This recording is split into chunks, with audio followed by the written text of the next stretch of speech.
Good afternoon, everyone. Thank you for your patience as we were starting the live show.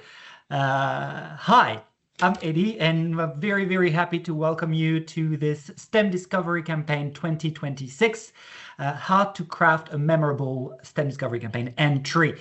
This is our annual training where we will go over some of the basics of creating an exciting and memorable STEM Discovery Campaign campaign entry that you can pin on the SDC map and that may be making you eligible to win a Scientix award, but some more information about that in a few moments.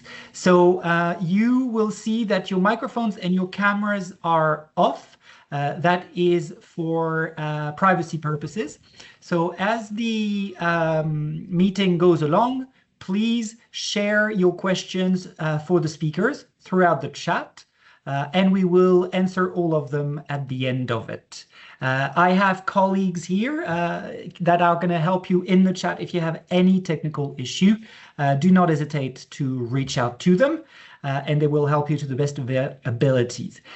Just one thing to clear up from the beginning, it is always easier to use the Teams app if you have it, very simply because there are a few functions that seem to break down when you're using the browser, in particular the chat. So best to use the app if you can. Great, so now I'm just going to get started. Just wanted to let you know that the event is recorded. That is the reason why your cameras and microphones are off. That means that we will post this recording probably tomorrow on the STEM Discovery Campaign portal, so you can access it later on and review some of the key messages that will be delivered today. So without further ado, we're just going to do a little bit more housekeeping. Here's a signature list where you will need to sign it to get a certificate of attendance for this event. So I'm going to give you just a moment to either scan the QR code or click on the link so that you can access the form, fill it in, and if you do so, you will receive a certificate within the next few days. So click on it now. I will put a couple more reminders here and there, and my colleagues here can also share the link in the chat. That might make things easier, but don't worry if you don't get a moment to sign it right now. The slide will be coming back up later today. Right, so now let's get to business. The STEM Discovery Campaign training today will be about going over some of the key features that we're asking participants to complete to pin on the map. So we will go over some of the basics of the STEM Discovery Campaign, and I will give you a little overview of what the STEM Discovery Campaign looks like this year. Then my colleague will give you an introduction to learning scenarios and stories of implementation, which are two of the key formats that we expect to see a lot of during the STEM Discovery Campaign entries, because they are the easiest one for you to do the best job possible. Then we'll go over something a little bit new this year. This year we have some exciting awards that require you or encourage you to produce videos on social media or science demonstrations. So we'll go over that again, and we've got some real big experts in the room, so very, very happy for you to meet them. And then finally, we will have a little chat with our STEM Discovery Campaign experts. Our STEM Discovery Campaign experts are appointed every year out of the pool of teachers who have performed exceptionally well for multiple years in a row. So we're very, very happy to have them with us today, and we'll ask them a few questions. We'll ask them to share their views and their opinions on how to craft an exciting STEM Discovery Campaign entry. And of course, there will be time for questions at some point, so feel free to post them in the chat, and we will go over them later on. Great. So, without further ado, I'm going to pass on the floor to Chiara. Chiara comes from, so she is a Scientix person, of course, like me, but she's also the expert on the NBS Academy, which is co-organizing the STEM Discovery Campaign this year. So, hi, Chiara. Hi, Eddie. Hi, everyone. Thank you so much for the great introduction. I'm very excited to be here today. And I will just take just a few minutes of your time now to introduce the NBS Academy, and then we can move on with our session. So NBS Academy is an Erasmus Teacher Academy project, and this year is proudly co-organizing the STEM Discovery Campaign. And to give you an idea of what the project does, if you don't know it already, this is a project that aims to create a community of practice, a European community of practice around nature-based solutions for teacher training. And this means that we are developing materials together with several pilot countries through a living lab methodology. And so we are establishing this community of practice made of several groups, several audiences. And these are, on the one hand, teachers, educators like you, who might want to know more about nature-based solutions in education, but also and especially teacher trainers, because the first step to introduce NBS into the classroom is to make teachers ready for it and to train them to use NBS not only as a topic, but also as a pedagogical approach, as a way to craft their lessons. So we are working together with both ITE providers, so initial teacher education providers, and CPD, continuous professional development providers, and crafting output materials that are keeping in mind the needs and the priorities of both pre-service teachers and in-service teachers, to make sure that everyone is aware about the importance of NBS, but also ready to introduce it into their classroom. And of course, our third pillar, educational policymakers and any other stakeholder interested in the matter. And we are, of course, also a partner project of Scientix. So we established the synergy with Scientix, and together we do many great things, among which co-organizing indeed the STEM Discovery Campaign. So we hope that the materials of NBS Academy, like of the all other amazing projects that we have on Scientix, will inspire you to do activities to promote education for environmental sustainability, pin them on the map, and yeah, maybe win also amazing prizes. And yeah, we'll be looking forward to receiving your activities about that. And yeah, thank you so much, Eddie. The floor is yours again. Thank you, Chiara, and thank you to NBS Academy for co-organizing the SDC. I love NBS Academy. It's nature doing what nature does best, helping us solve our problems, and that's very, very cool to get that into teacher education and, of course, into your students' lives as well. So let's go over briefly the STEM Discovery Campaign, the 2026 edition of the STEM Discovery Campaign. Just so you're fully aware, and I'm sure if you're here already, it's because you know what the STEM Discovery Campaign is. But the STEM Discovery Campaign is the place to be at this time of the year. Scientix has been organizing the STEM Discovery Campaign for many years now. And every year we ask you to share with your fellow teachers across Europe and across the world everything you know and love about science, about STEM. So it's about sharing your activities. It's about sharing your lesson plans and your learning scenarios. It's about explaining and sharing with others how you've implemented some resources from the Scientix repository of resources or from outside the Scientix repository of resources. Everything you do that is STEM related, that is about sharing STEM in education, we want to hear about. That also means events that you may have organized. They may or may not involve students, even events across teachers, training events for your fellow teachers, for example, are things we want to hear about in the STEM Discovery Campaign. You can pin your entries on the map There are two options to access the STEM Discovery Campaign. You can access it through the Scientix portal. You go to the main portal, you go to campaigns and to 2026 STEM Discovery Campaign, or you can also download the app. So the app is a fully immersive ecosystem where you will be able to access all the entries, see more details about the participants who have submitted them, and about the events themselves. Bear in mind, of course, that we're an international community, so we're very, very happy to get entries that are not in English. So you're completely free to submit things in your own language. Of course, if you can do it in English, it's even better because that means that everybody will be able to follow up, but do not feel pressure to do everything in English, of course.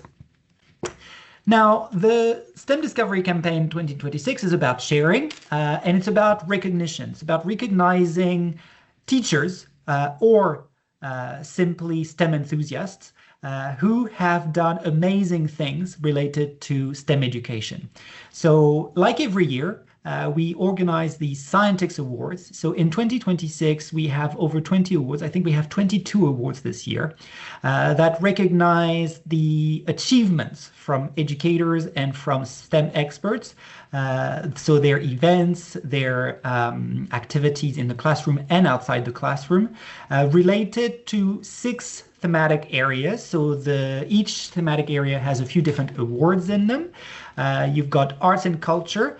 I'm looking at STEAM education here, where A means not only arts, but also all other topics and subjects of the curriculum. So it's about integrating STEM together with other topics. We've got environmental sustainability, of course. So here we're talking about nature-based solution. We're talking about ocean literacy, among other. We have soil literacy as well this year. Research and STEM careers. So research and STEM careers is where we're looking at literacy in particular, technical literacy, and of course presenting exciting career opportunities to your students. Technology. So technology here, this is what EdTech, for example, does, and new technologies in the classroom, including this year, of course, artificial intelligence, thanks to our private industry partners. And whole school awards. Whole school awards are those specific to activities that are transversal to the full school. So it's about integrating different topics, but also different classes together and working at the school level, in particular through the STEM school label. That is also a Scientix initiative. And finally, community engagement. Community engagement is about recognizing people who participate in the STEM Discovery Campaign. So there are a bunch of awards there that revolve around the number of entries you submit, the quality of the description of the awards you submit, or how you've participated in the entries of others as well. So it's not just about doing your own, it's about helping and sharing with each other. So how do you pin an entry on the STEM Discovery Campaign map? Well, it's very straightforward. The big ask is that you have to have Scientix credentials. So you need to go either on the portal or on the STEM Discovery Campaign app and either log in using your credentials, so your EUN username and your password, or register to the portal if you don't have them yet. Then in the on the map, you will find My Activities, where you will find the submission forms. And the submission form will give you all the specific details that you need to fill in to submit your entry. And of course, after that is done, when you submit it, we will review the entry and it will be pinned on the map. So make sure that you include all the right components, and we're going to give you some more information about that in just a minute, so that you can pin a good entry that will be recognized for the community and for the Scientix Awards, of course. Right, so that's the housekeeping rules. That's what the STEM Discovery Campaign is about. So now we're going to go back to Chiara as a pedagogy expert, and she's going to take us through learning scenarios and stories of implementation and what the key components of them are. So Chiara, the floor is yours. Thanks again, Eddie.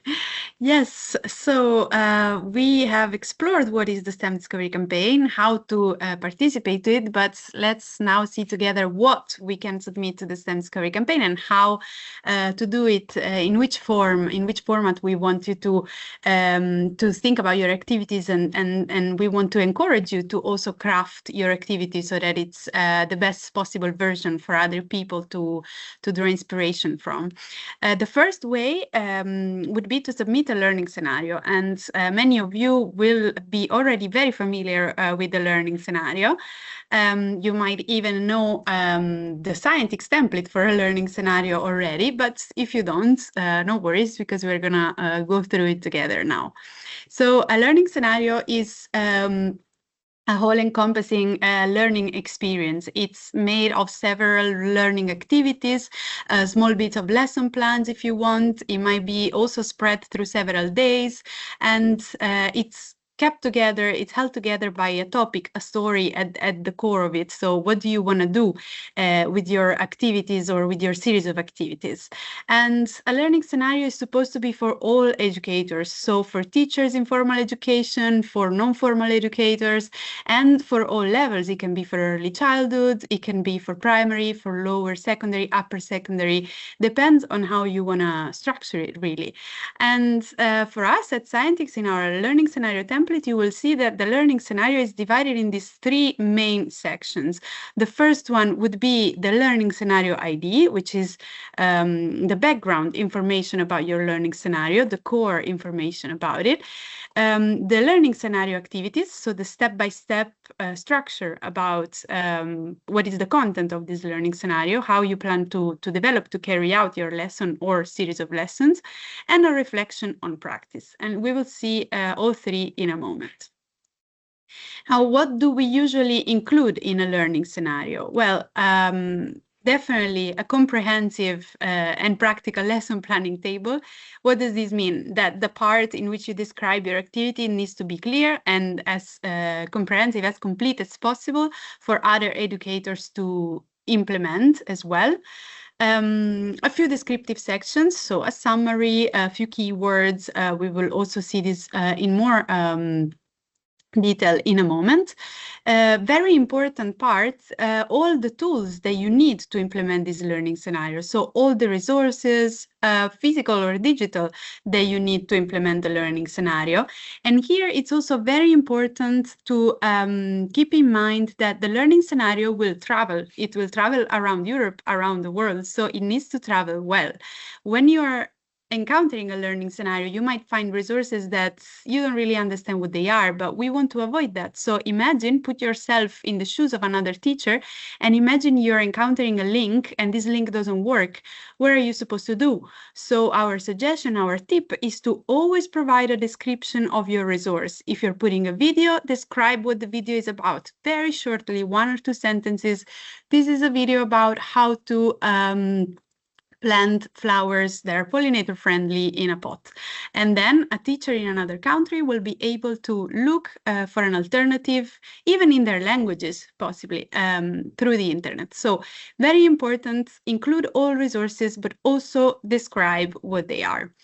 And then the learning scenario obviously also includes evaluation methods. So how do you plan to evaluate your students, and if and how do you plan to have them give you feedback about what they learned and about the lessons?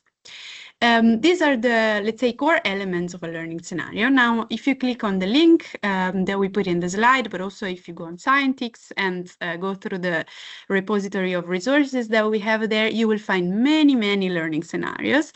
Here we put a few examples from recent projects like CROPS, Clarios, LOES, but there are many more that you can explore at your own pace. And I really encourage you to do it because they provide amazing inspiration for crafting good learning scenarios. And Once you've done that, you've gathered your ideas, you can create your own. So we are going to look now at the sections that I briefly introduced before. The first section of the learning scenario that you will find in the learning scenario templates through the STEM Discovery Campaign website, which is the Scientix learning scenario template, of course.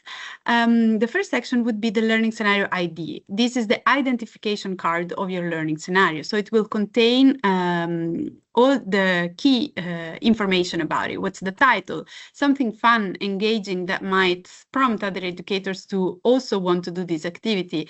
Of course, your name or the name of all the authors of this activity. A summary, very short one.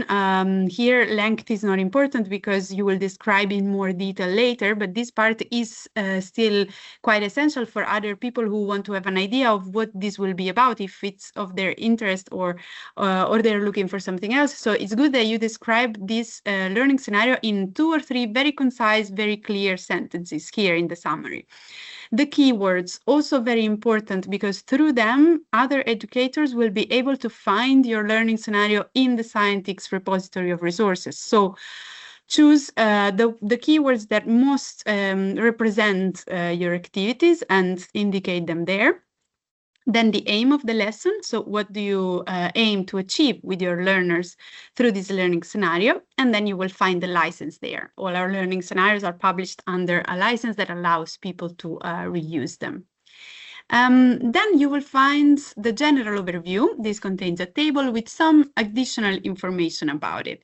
Here you will indicate the subject or the subjects for which this learning scenario is intended, the topics, age of learners. This is very important. It's really an important aspect because in different countries, as you know, in different educational systems, we have different systems to indicate the grades. So it's really important that here you indicate the age of learners so that teachers and educators in other countries are able to identify for which age group is this activity intended.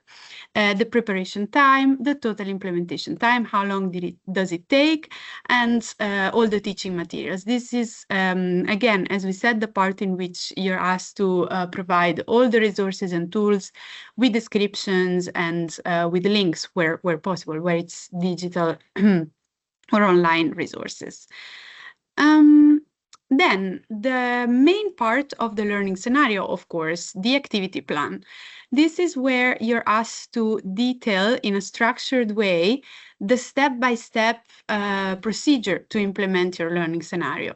So we encourage you to split it into sections so that it's more clear. It doesn't read like one full block, but it's actually a paced, structured lesson plan. And so you will find indeed name of the section, of the step, procedure, duration, how long will each step take. And then you will find in the right column the STEM criteria code. We will see in a moment what that is. For those of you who are familiar with the STEM school label, you might already know, but if not, we will see it in a moment. And after the activity plan, you will find the assessment section. So here's where you're asked to detail how you plan to assess your students, with which methods. If you have any rubrics, any template, you can also add it in the annex and refer it here. And also, if you're planning to gather feedback from your students and have a reflective practice with them, you can indicate it here. Now, speaking of reflective practices, at the end of the learning scenario template, you will find this section, reflection on practice. First, you will find a subsection dedicated to the STEM strategy criteria. And here we go back to what I just mentioned about the STEM criteria code. So the STEM school label is an initiative of Scientix that recognizes your school's STEM strategy. For those who already have a STEM school label, it will not be difficult to identify what are the STEM school label criteria. But for those of you who don't know, you can just click on the links that we included in the slide and that you will find in the learning scenario Scientix template and explore the criteria on the STEM School Label platform. But basically, these are the criteria that you can see here on the right side of the slide. And when you will click on the little arrow to the left, you will see that these criteria will expand in subsections. And all you need to do at the end of your learning scenario will be to tick on the ones that the learning scenario addresses. So if your learning scenario, for example, promotes professionalization of staff, then you will find there some criteria to tick, and then you will also find a little box to add a comment if you want to describe how the learning scenario addresses that specific criteria. Once you've done that, all you need to do is go back to this table and put the STEM criteria code to the right column so that other teachers will have a clear idea of how each step of your activity plan helps address that STEM school criteria. Going back to our reflection and practice, besides the STEM strategy criteria section, you will also find other subsections, for example, these ones. This is an optional part, but we really encourage you to use it in case your learning scenario is addressing one of these competence frameworks, these European competence frameworks.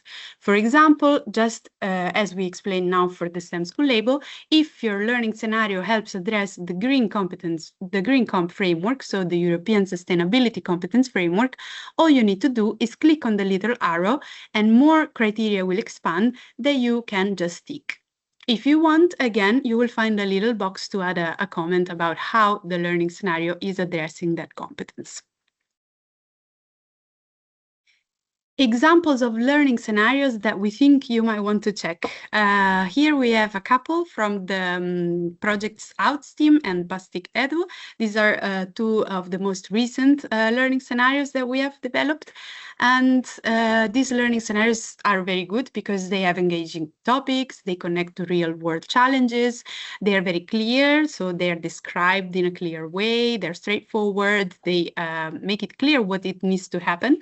They define very well the tools and resources needed, and they have different evaluation methods. So if you're curious, just go and check them. But as I told you, there are many there in the Scientix repository, so you will find a lot more examples. Before we move on to the next type of entry that you can create, which is the story of implementation, I have here again the QR code and link to sign the signature list. So please remember to sign if you want to receive a certificate after this session. And you will also find the link in the chat, so you can take it from there as well.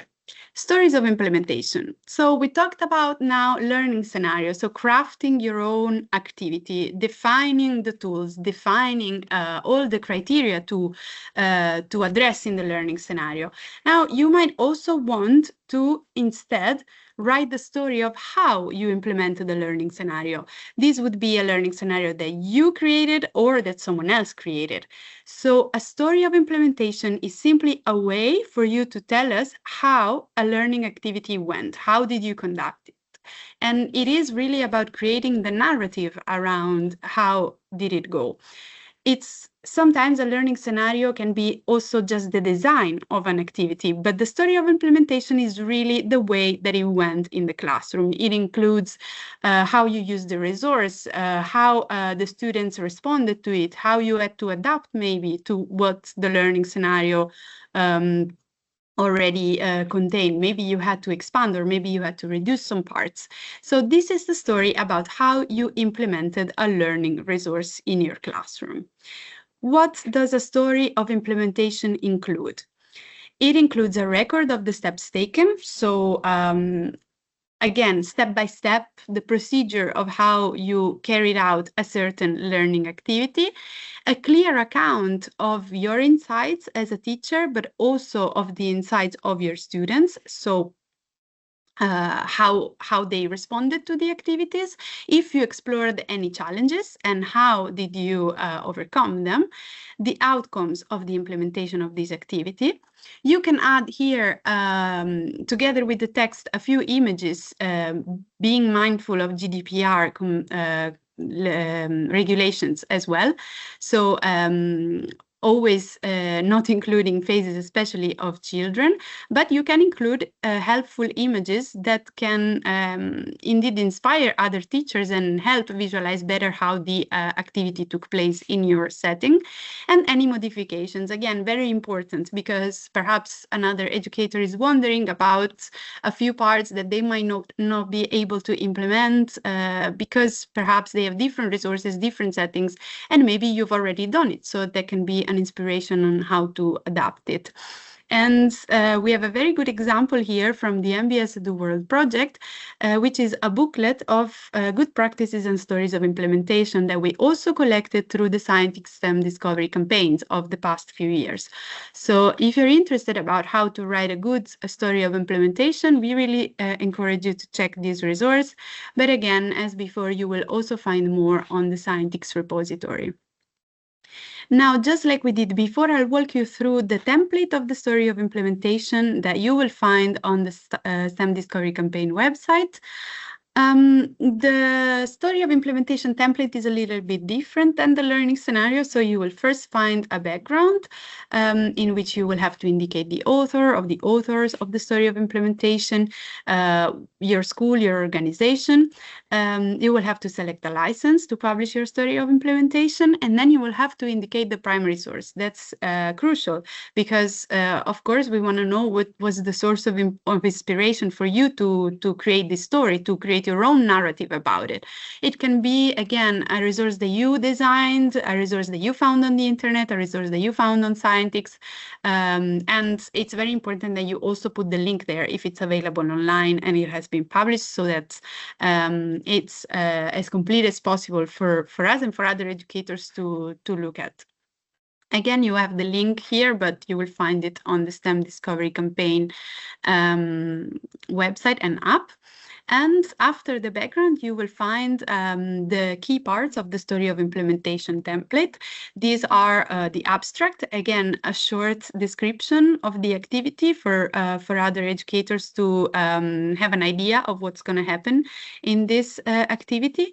The main text here, as we said, because this is a narrative, it's not structured in a table like before, but it's about describing how it went. So you can divide it. We strongly encourage you to divide it with subheadings so that you can have an introduction, a first step, a development, an outcome, and you can then structure your own narrative as it went to reflect the process that happened in the classroom. And we encourage you to be concise and be straightforward. Length is not quality, so we want more qualitative content than long. So no worries if you think it's not too long. That's totally fine as long as you describe it in a clear and structured way. Then any links to online resources, as we said before, with descriptions, you can also add them in the annex, and pictures if you have any. Again, as before, you will then find sections to explore the outcomes of the activity together with your students. And that's it. That's your story of implementation there. We really look forward to receiving all your entries, learning scenario stories of implementation, but also science-themed videos and demonstrations, for which I pass the floor back to Eddie. Thank you very much, Chiara, for those insights into the two key formats, learning scenarios and stories of implementation, that you can implement and pin to share your own entries during the STEM Discovery Campaign activities. Now, we're going to go to something brand new this year. We've asked you, or some of the awards are asking you, to share some videos with us, some exciting videos about your love for science or science demonstrations. So I'm not going to talk to you about it. I'm going to let experts do it. Our first expert, very, very happy to have you with us, Nikki Su, is from TikTok. We've partnered because, you know, we're modern people and we're on social media as well. So we've partnered with TikTok, who's putting a lot of effort into putting STEM out there. So Nikki will tell us all about it and how to create an exciting social media worthy video about STEM. Hi, Nikki. Hi, Eddie. Thanks so much for having me here. I'm just going to move on to the next slide. And hi, everybody. My name is Nikki, and I'm the Safety and Wellbeing Public Policy Lead for TikTok in Europe. I'm delighted to be able to tell you a bit more about how TikTok supports STEM learning and discovery. More than 200 million people across Europe come to TikTok each month to express themselves authentically, to be entertained, to learn a new skill or hobby. And we're really delighted to be able to showcase a little bit more about this and hopefully inspire you. Some of you might have heard of #BookTok. It's a literature phenomena. People have come on to learn about new books, share their love of reading, help authors find new audiences. And we also have #Learn on TikTok, which is a great way for our community to discover everything from local languages to ancient history and, of course, science as well. For those who might not be familiar, we are an entertainment platform. So what that means is it's a video sharing platform where content is created, shared and enjoyed by our users. Videos can be anything from 10 seconds to 10 minutes long, but often on average, we find that it's about 20 seconds to 2 minutes. But we're also very much powered by our community. We know that sometimes we're described as a social media platform, but while we do have some social features like direct messaging, it's very limited and not enabled for those under 16. So we're first and foremost an entertainment platform where creativity and enjoyment sit at the heart of that. So without further ado, I'll tell you a little bit more about how this might be able to kind of power the kind of learning that you are able to do on the platform. So TikTok is for 13 plus users, and we have over 50 safeguards on by default for those between 13 and 17. I know many of you are educators, so just wanted to highlight that there. I thought it'd be quick to tell you a bit more about how we help support you being able to authentically express yourself if you want to come onto TikTok to talk about the science and the learning aspect of things. So just very quickly, 3 main things we do to help you feel safe and as you express yourself is through empowerment. We empower our community to choose the best TikTok experience for themselves. So we have lots of tools and settings that you can actually do that as well to really personalize your experience on TikTok. We protect our community by removing content and accounts that violate our community guidelines. This is actually very critical because we also want to make sure that whatever sort of content that you do put out there don't violate that community guidelines as well. So just a highlight there for you too. And finally, I'm a former academic, so learning is a very big part of this and why I'm especially excited about being able to talk to you about promoting and supporting STEM work. As we learn more, we do more. So some of the work we do here includes talking to experts about how we can continue to inform our approach here on TikTok as well and hear from our community more broadly. So onto educational content on TikTok. I think some of you might be curious to see what that actually looks like. And I'm very excited to tell you that educational content is thriving on TikTok. We have creators and communities proving every day that the platform is a great place for learning and discovery. In 2024, we actually launched a feed dedicated to STEM called the STEM feed across Europe to empower that continued discovery on TikTok and connect this dynamic, amazing community of people over their shared interests. The STEM feed is actually set to default on for all users under 18. So this means if you are between 13 and 17, you'll actually be able to find it very easily on your TikTok feed. You can see a screenshot of that there. The dedicated feed has actually increased STEM content on our platform by over 35% since its launch, with over 25% of that being teen accounts that visit it weekly. So it's very exciting to know that not only do we have a growing community, but a lot of them are teens as well, or young people. Of course, this is also accompanied by educational campaigns. If you do see them and you want to take part in them, that includes #Learn on TikTok, which I mentioned before. We also have a great community of teachers on TikTok or EduTalk as well. So it really reflects that growing appetite that we can see from our community to look for that high quality informative content that has that is also entertainment at the same time. So the data actually speaks for itself, just to give you a sense of how many people have actually continued to contribute to this community. #BookTok, which is actually my favorite part of the internet, has over 74.2 million posts globally. So a lot of people are basically in a great online book club, myself included.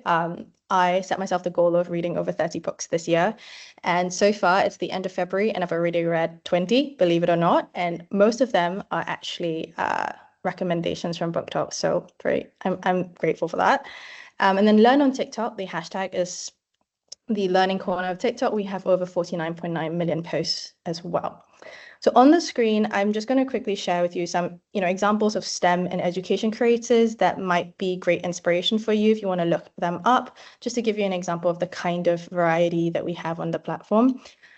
We have Eleanor Swanberg. She's a brilliant mathematician. She's based at Oxford. She's doing a PhD there, but she's also someone who's very passionate about encouraging young girls to look and think about mathematics or science or STEM careers as an option, because she's Swedish and Persian, and she came to the UK to study, but she also said that she wasn't necessarily encouraged or to think about it as a career path. So she talks a lot about her how she's got to Oxford, but also what she actually studies. Then we have Teach with Tag, who is an Irish science teacher. He's taught in the UK and Ireland. And what he actually does is use TikTok as an extension of his classroom. So he goes on live and basically does virtual tuitions. And one of the reasons he says this has been so powerful for him actually is that he realizes that there are some students of his that don't actually dare to ask questions because they're shy or because they are neurodivergent. So they don't ask questions in person, but they're willing to ask him about the science topics online, and he's able to answer them or give demonstrations on live, and vice versa. So someone might have seen that online and then actually ask him questions in person as well. Then we also have someone who's my personal favorite, is Particle Clara. She is a scientist, a particle physicist working at CERN, which is the European Organization for Nuclear Research. So she uses TikTok to actually break down the science behind major particle physics project that she works on at CERN called the Atlas experiment. But also I think this comes from her personal experience of not having a physics teacher in school. And she said that, she was interested in it and she had to find ways to look for that information online, and she wanted to be able to reach and inspire people about science. So her account, I think there's meant to be a video here, but I encourage you to check out her account because she actually takes you into CERN. And there's one particular video, the one that I put on here, is her going underground in CERN and be able to show you a little bit more about that and explain little science topics and concepts at the same time. So moving along to actually, if you are inspired and you want to make that content, what does high quality content look like? What you might want to think about. I work in, the public policy team. So I asked my content creator team to give a little bit of pro tips here. So these are the 3 key tips that they have shared with us. So I think more broadly, if you are interested in posting your expertise online, the main thing is the basics around like making sure they're smooth, they're not choppy, they're good quality and well edited, or maybe have a clear theme of what you're trying to say in that video. But the 3 main things that they have shared, or the 3 key pillars, are well-crafted, engaging, and specialized. That really is the recipe for high-quality content in their view.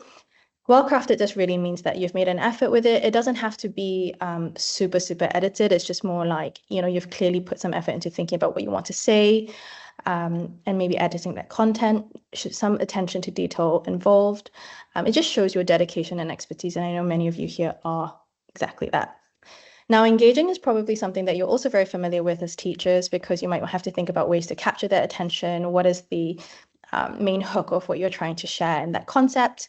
So, anything that helps you captivate that unique concept you're trying to explain, and through something maybe authentic emotions, always something that rings through for a lot of our viewers as well. It just draws people in and keeps them interested in what you're saying and explaining afterwards. And finally, they're specialized, which is really about highlighting your expertise and the professionalism you're trying to communicate through the video as well. So anything that you're trying to use in terms of your expertise or showcase, make that really clear. And I think that will really elevate what you're trying to say. In terms of best practices, very quickly, I think it's very clear, like for most of you who are experts, we just have some best practices in terms of creating STEM content.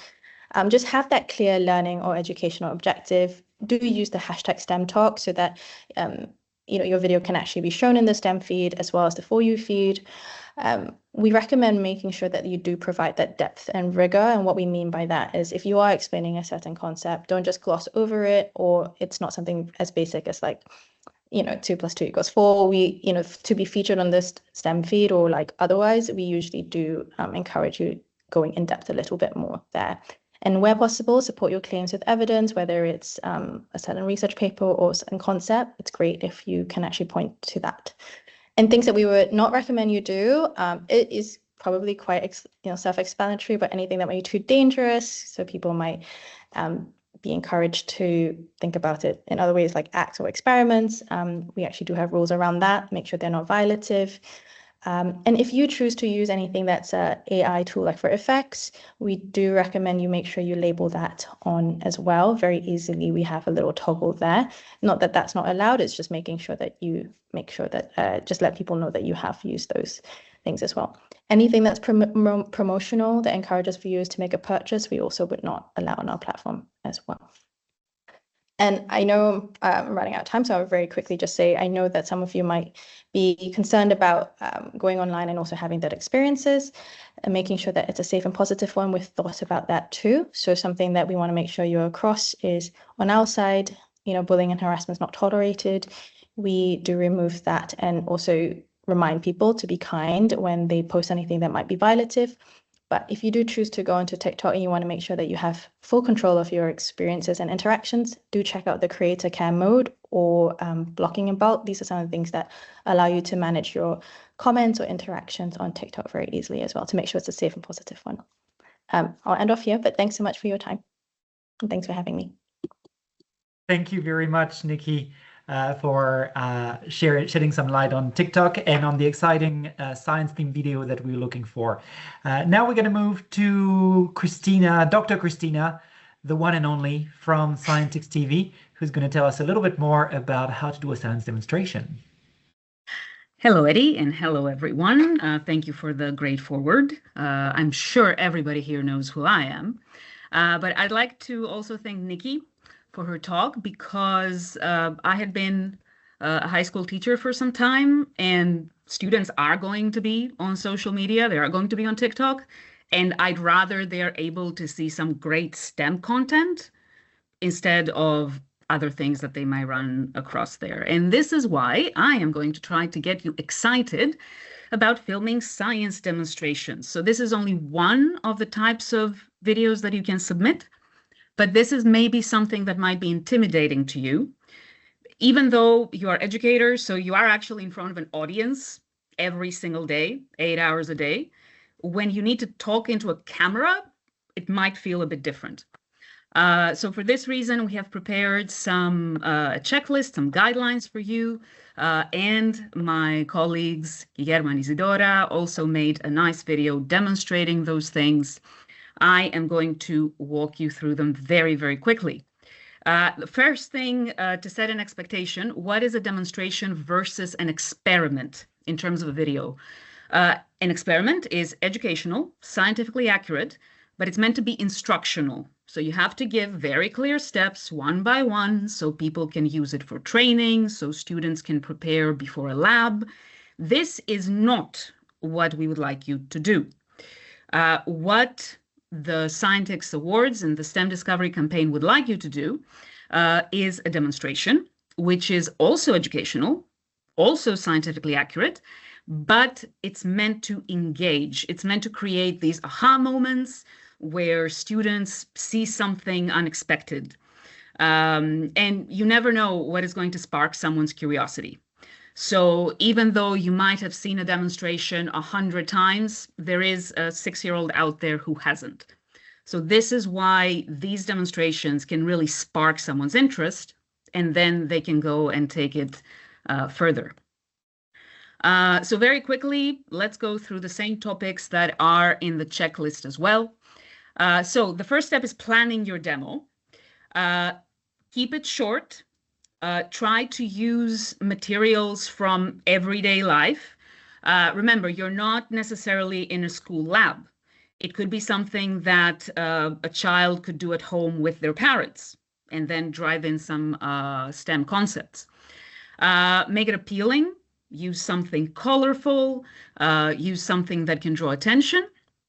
And that's also very important, practice in advance before you start filming, because even if you've practiced, chances are something is going to go wrong. So at least if you've practiced, you've tried to mitigate that risk. Then, preparing to film. You should choose a space that is clean, everything is tidy, there is enough light for the image to be clear. Remember, many people might be viewing this on their phone, so everything has to be clear, even in small size. Make sure that whatever is interesting to look at is in the center of the frame. And this may mean that it might be a good idea to use multiple devices. So you can have something filming you as a whole, but then have something that is looking at the experiment itself. You can do multiple takes, one for wide, one for close. But you can also ask for help. You could have one of your colleagues help you with the filming, maybe someone who feels more comfortable doing it. But, and this is very important, and I'm going to say it again later, there can only be one person on the video, and that is the person submitting the video. For data protection reasons, we do not want to have definitely no students, but also other adults in the video except yourself, because we cannot be sure that they have given their explicit permission for you to upload the video. So ask for help, have someone behind the camera, and you can be in front of the camera. You should structure your video in logical steps so people can follow along. You can use a script to do that, but do not read from a script. That is not going to be very interesting. You can practice a few times, and by the second time you will have it. And then, very, very important, stay safe. As Nikki said, no explosions, no fires, nothing that can be dangerous to you, but also nothing that can set a dangerous precedent for the viewers. If they see it, they might want to do it. If you do something dangerous, you're putting them in danger too. Then, very important again, explain the science. Yes, this is meant to be engaging, but as we said, it's educational and scientifically accurate. So do not gloss over the science. It's not about colors and sounds. And then look at the camera. Make sure you're talking to your audience. I always imagine I'm talking to my students. So you can do the same trick and be yourself. If you try to be anyone else, people are going to tell. So just be yourself. You're doing this every day. You love science. You can talk about it even in front of a camera. So in summary, we have some do's. We have a clean space. We have things centered. You're looking at the camera. You're very excited about what you're doing. You try to avoid having cluttered backgrounds, having things that make your video more difficult to read. A thing you should definitely avoid is having anyone else on camera except yourself. And of course, what you should definitely do is make a video, submit it to us. It can be a link to a video that is already uploaded to social media, or it can be a link to a drive where you can have an unpublished video. And of course, like I said, you can access guidelines. These are the steps that I mentioned. This is not a template like the learning scenario or the story of implementation, because making a video is very context specific. So you have guidelines, you have the video from my colleagues, and I am very, very much looking forward to seeing all your amazing science demos. And with that, I'm going to pass the floor back to Eddie. Thank you, Christina. Thank you, Dr. Christina. Dr. Christina has presented a lot of demonstrations on Scientix TV, so you can also check them out on the Scientix TV page on Scientix. to find inspiration. And of course, on social media, we're republishing some of those experiments these very days for your inspiration. Now, since we're in the field of inspiration, and there were no key questions that haven't been answered in the chat. I've kept an eye on it. So students' face should be covered if they do appear in images. No templates for the science demonstration because it's a video. The links for the templates can be downloaded from the Scientix portal on the STEM Discovery section, which is called Templates and Tips, or even from the Resources tab at the very top of the screen, where you will find a small menu which also highlights Scientix templates. So you will find all the templates there as well. Upload everything onto a drive or share a link on social media. Share the link to the social media post for us to go to. Great. So we're a little bit behind. So we're going to move on to more inspiration. We've got with us the 2026 STEM Discovery Campaign experts who are here to share their thoughts and their views on how to craft a good entry. So I hope we have them all here.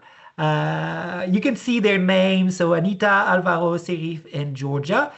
They should be with us in the room right now. So we're going to find out in just a moment because I can only see one camera on, and that's Anita's. But Serif, are you here? Yes, Eddie. Yes, Hello, hi. Nice to see you. How you doing? Thank you. Great. So we're going to start with you. And I have a question. How can you select a good topic or a relevant resource for your STEM Discovery Campaign entry? Thank you, Eddie. Hello, everyone. My name is Şerife Takmaz from Turkey. For me, the topic must fit the age group, is interdisciplinary and can be measured. I choose a topic that meets a real need and connect with students' daily lives. My goal is to produce data-based result and a clear output. For example, a report, a prototype, a map, or a campaign.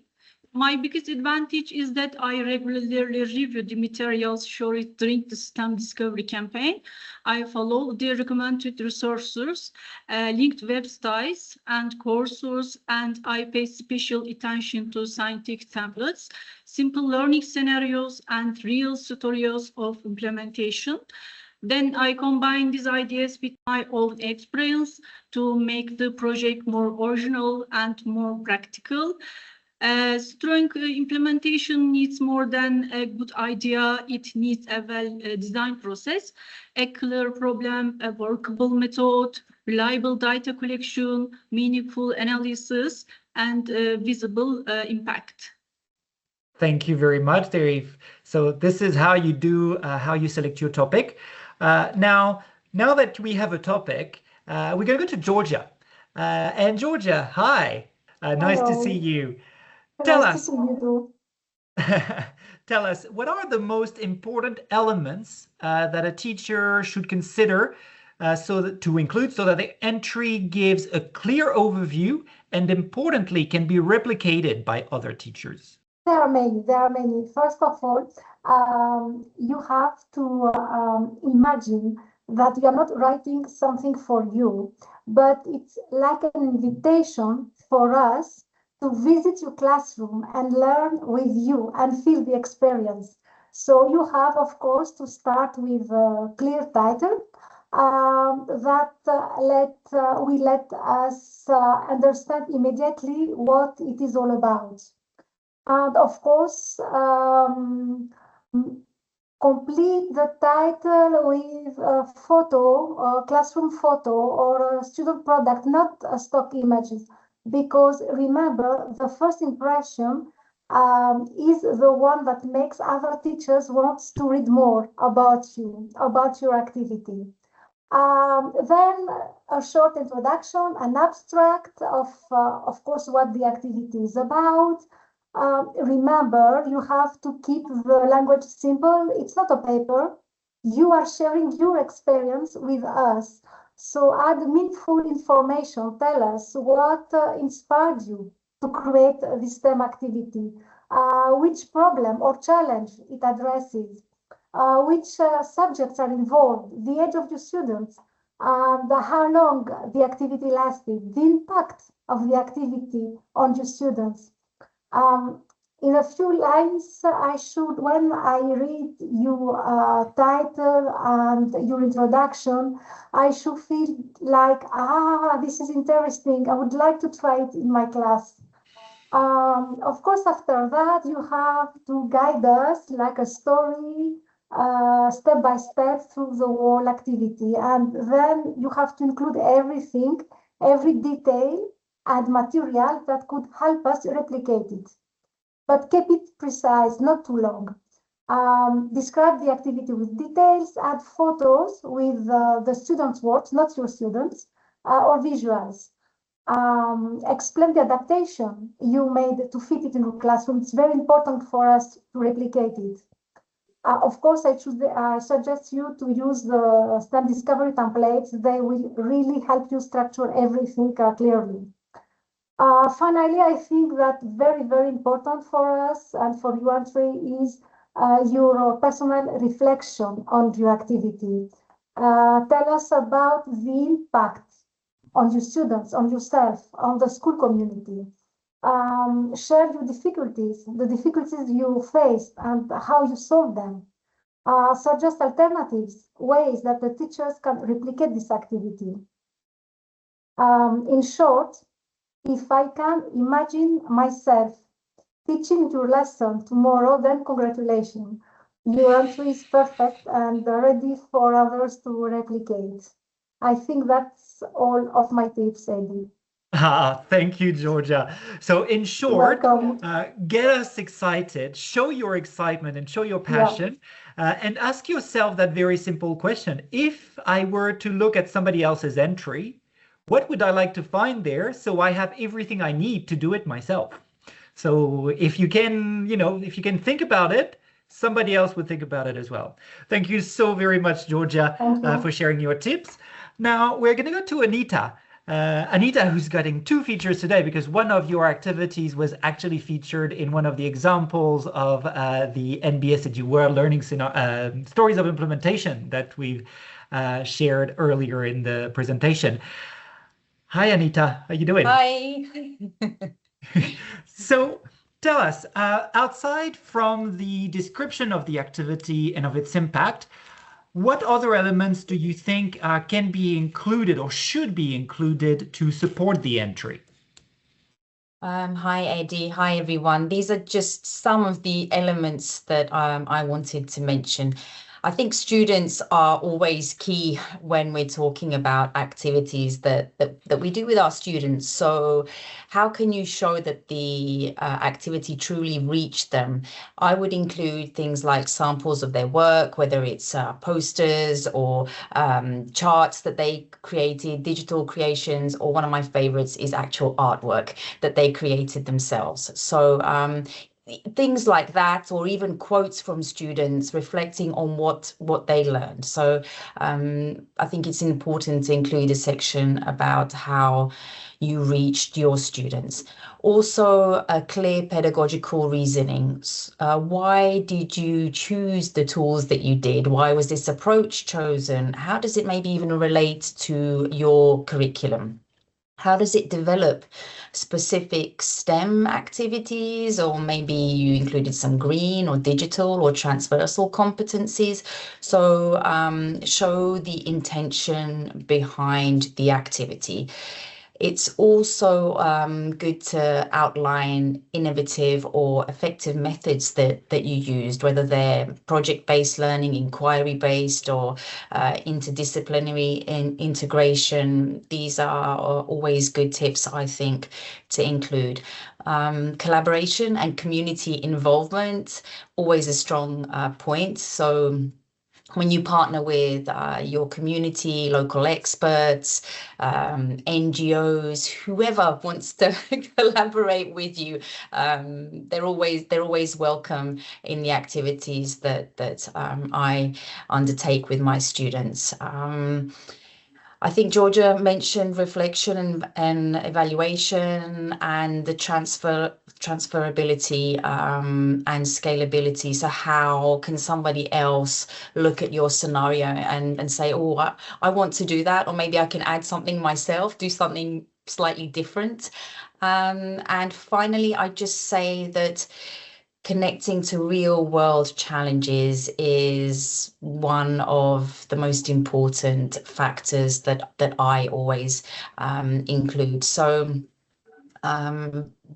when you show not what you did with your students, but why you did it and how it matters to them and how others can do it, then I think your entry really becomes powerful and hopefully inspires others as well. Thank you, Anita. Thank you for those good words and for those inspirational words. So tick all the boxes, check everything, use the templates if you can, because of course they help you structure your work. And now we're going to go to Alvaro. Hi, Alvaro. Oh, hi, Eddie. Hello. Hi. Thank you. Thank you for being with us as well. So now, Great. Quick question, and that's going to be the last question for the day. How can teachers make their, or teachers or participants, in fact, how can they make their entry more innovative, more original? Sure. In my own experience, my advice, to make it short, my advice for teachers who want to do just as an entry innovative or original is trying to share an experience according to what our parents have said right now, trying to be a reference, like an inspiration for other teachers that your activity, that your session, your plan you are sharing with us in the mapping in the STEM Discovery Campaign could be a reference, as I said, as an inspiration for other teachers, and trying to include as much as example characteristics as possible about what your students have learned, how your student felt working on this STEM topic with this STEM project.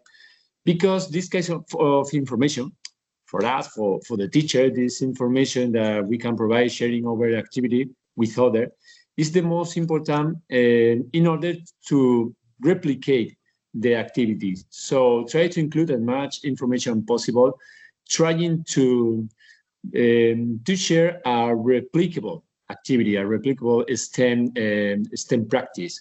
I think that's the most important for teachers, where we are sharing activities between us. Awesome. Thank you, Alvaro. So be yourself, share your process, because the most innovative thing you can be is yourself, if there's only one of you. But I'm sure the questions you ask yourselves are the questions that other teachers are asking themselves as well. Thank you all very much for joining us tonight. The 2026 STEM Discovery Campaign experts are everywhere on our social media at the moment. They've shared little videos with us, and they are running on all of our social media platforms at the moment. So make sure you check them out there.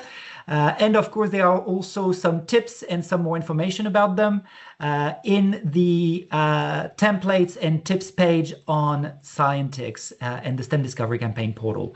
This is where you will find the templates to submit your entries, and also the one-pagers or the info sheets about the different formats. So the learning scenarios, the stories of implementation, and of course, how to record your science-themed video or science demonstration, bearing in mind once more that there is no template for this, just very good advice from our experts. More advice is available through those videos that we have posted on Scientix on the portal as well. So on that same page, it's that templates and tips page, you'll also find what we call the how-to videos on each of the formats. So how to do a demonstration, how to use the template for learning scenarios or stories of implementation. And this is it. This is the end of the evening. So you have only 63 more days to submit an entry to the STEM Discovery Campaign map. So do not lose a moment if you haven't planned it already. Go get ready. prepare everything you need to do, download the templates, watch the videos again, and we very much look forward to all your entries coming in and flooding in the STEM Discovery Campaign 2026 map.